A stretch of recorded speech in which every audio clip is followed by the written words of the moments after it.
My name is Kenneth Paul, and this is my woodworking shop. It's a pleasure to have you here.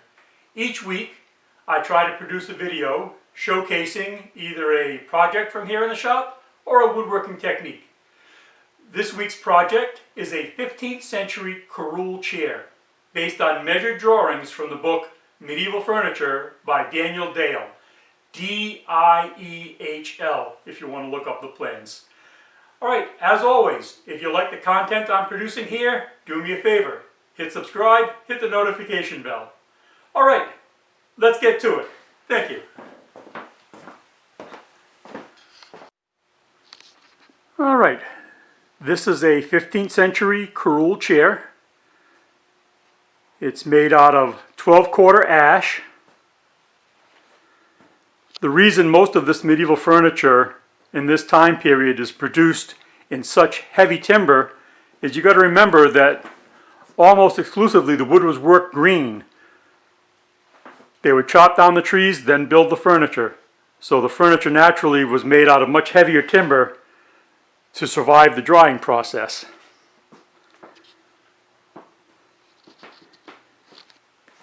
We have a lion's foot detail.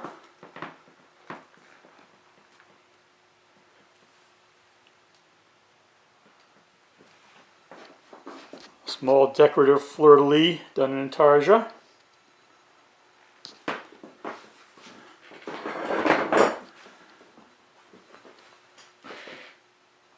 We have an acanthus leaf detail on the top of the arms.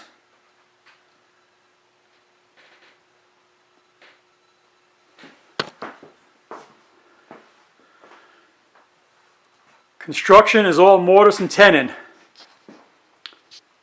So this leg is mortised up into the arm, and what we have here is a curved fit with a tenon.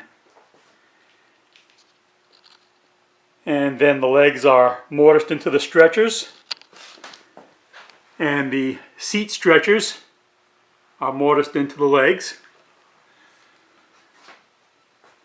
The interesting detail on this type of a chair is the knuckle joint. I'll show you in a moment. These chairs fold up for easier transportation. It's very rare that the common person had a chair like this. This was the clergy, the nobles, and especially the clergy that went from town to town, and all of their possessions would have to fit into a wagon. So, one moment.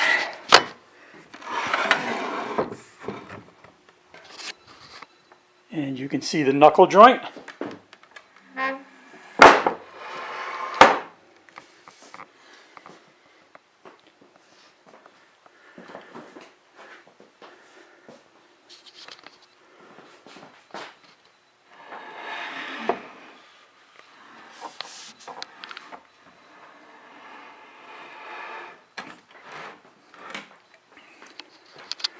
Let me show you a template of the leg so I can describe that knuckle joint to you.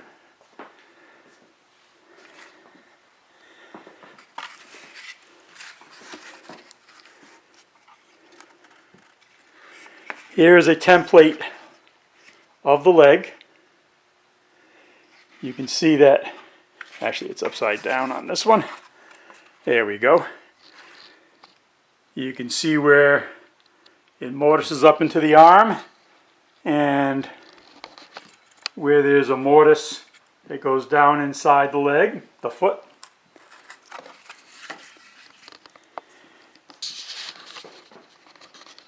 And that knuckle joint basically cuts halfway through each piece of 12-quarter.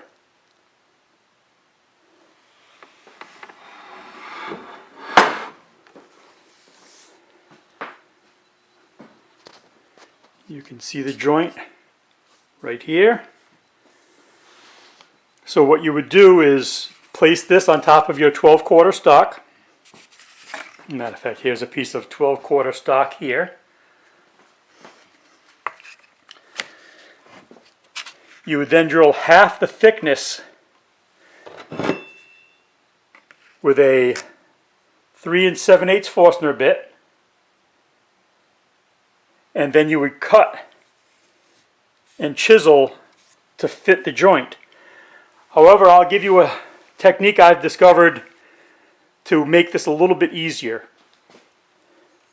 What I've done on this Forstner bit is I have filed all the set off the teeth. So this is perfectly flush all the way around. You have to drill a lot slower, but there's a reason I did that. Once you have drilled your leg halfway through, you can place your leg right back on top of that drill bit.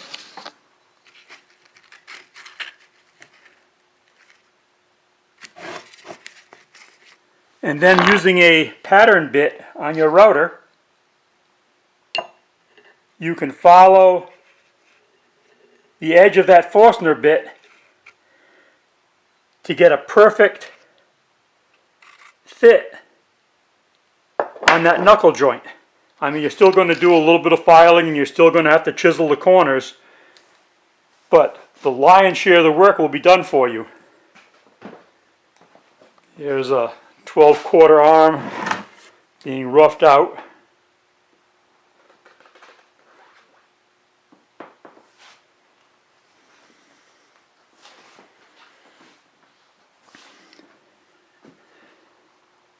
These are just decorative caps that the original chair had over the joints.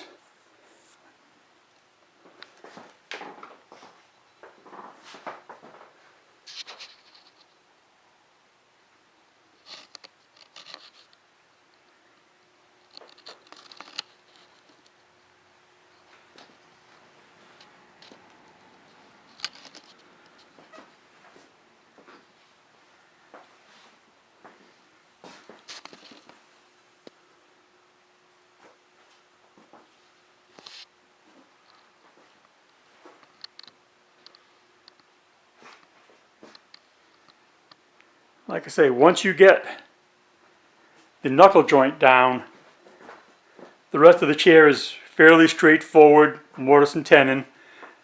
The only mortise and tenon that you need to take your time with is this curved fit. You've got the square fit in the back of the arm, but then that curved fit on the front of the arm. You'll keep assembling and trialing until you get it just right.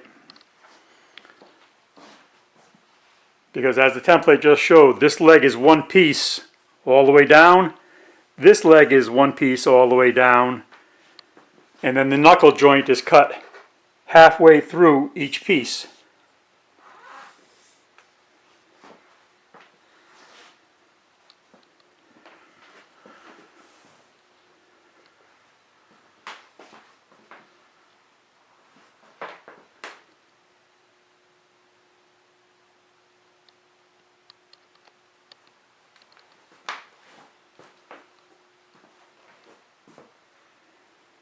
All right, if you have any questions about the construction of the curule chair, I used a Minwax, I believe I used a diluted early American Minwax stain, and then just used a gloss Minwax urethane, which I buffed down to a satin finish with wax and a gray Scotch Brite pad.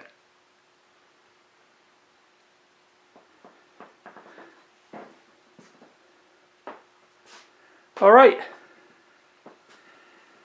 Well, thank you much for watching my video, and I'll see you with next week's project. All right. Have yourself a good day. Bye-bye.